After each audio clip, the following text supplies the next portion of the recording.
Shalom à tous, j'espère que vous allez bien, que vous portez bien. Moi ça va super, bienvenue dans cette nouvelle vidéo explicative des fêtes de l'Éternel de Lévitique 23. Et aujourd'hui ça sera la dernière fête de l'Éternel, à savoir la dernière fête de l'automne, avec le lien avec le retour de notre Adon Seigneur Yeshua, à savoir la fête de Yom Shemini Atzeret, la fête du 8e jour. Donc tout d'abord, il faut savoir que le terme Shemini, c'est un mot en hébreu qui veut dire huitième, plus précisément jour, mois ou année. Je poursuis.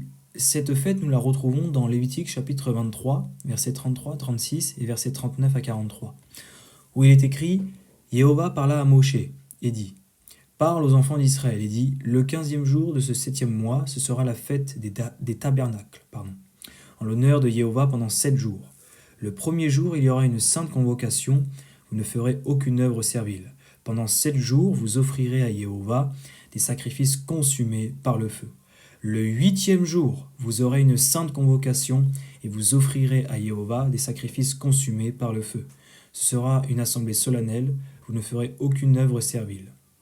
Le 15e jour de ce 7e mois, quand vous récolterez les produits du pays, vous célébrerez donc une fête à Jéhovah pendant 7 jours. Le premier jour sera un jour de repos et le 8e sera un jour de repos. Vous prendrez le premier jour du fruit des beaux arbres, des branches de palmiers, des rameaux d'arbres touffus et des saules de rivière, et vous vous réjouirez devant Jéhovah votre Dieu pendant 7 jours. Vous célébrerez chaque année cette fête à Jéhovah pendant 7 jours. C'est une loi perpétuelle pour vos descendants. Vous la célébrerez le 7e jour. Vous demeurerez pendant 7 jours sous des tentes.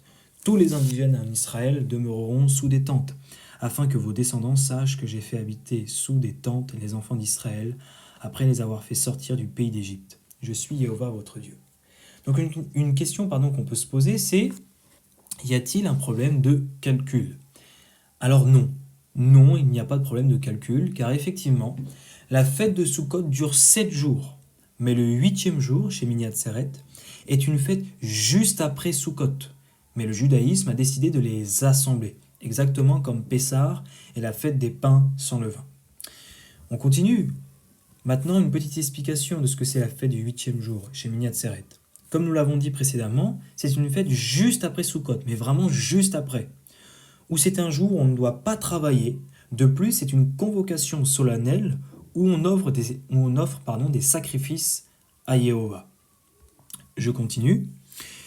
Maintenant, quel est le lien avec Yeshua ? Parce que c'est surtout ça qui nous intéresse. Alors, allons voir. Si Sukkot représente le millénium, après le millénium arrive quoi ? Le jour du jugement dernier.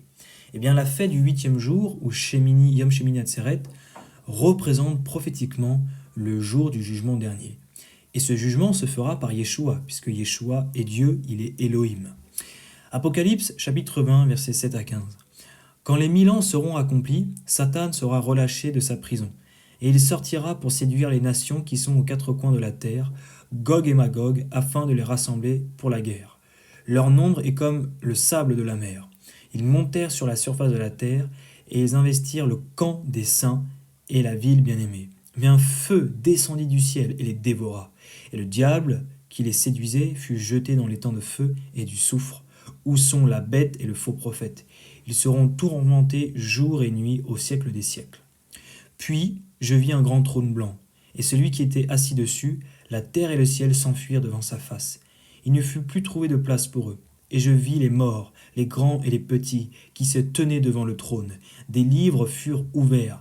Un autre livre fut ouvert, celui qui est le livre de vie. Et les morts furent jugés selon leurs œuvres, d'après ce qui est écrit dans ces livres. La mer rendit la mort qui était en elle. La mort et le séjour des morts rendirent les morts qui étaient en eux. Et chacun fut jugé selon ses œuvres. Et la mort et le séjour des morts furent jetés dans l'étang de feu. C'est la seconde mort, l'étang de feu. Quiconque ne fut pas trouvé écrit dans ce livre de vie fut jeté dans l'étang de feu. Donc il y a quelque chose d'intéressant, effectivement. Ici, ce n'est pas le peuple de Dieu ou l'épouse qui est jugé, mais le reste de l'humanité. On y voit bien que c'est un jugement selon les œuvres.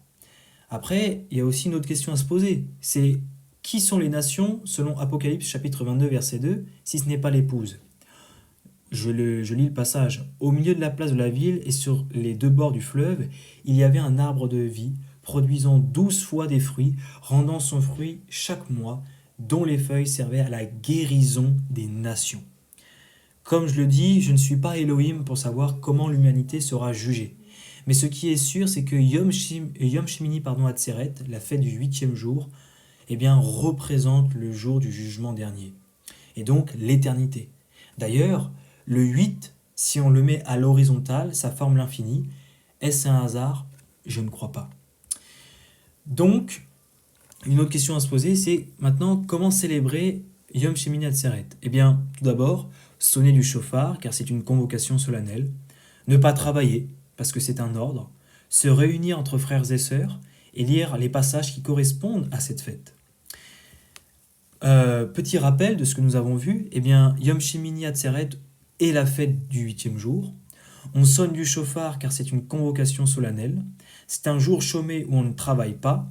Elle représente prophétiquement le jugement dernier et donc l'éternité. Et c'est une fête juste après Sukkot. Important de le souligner.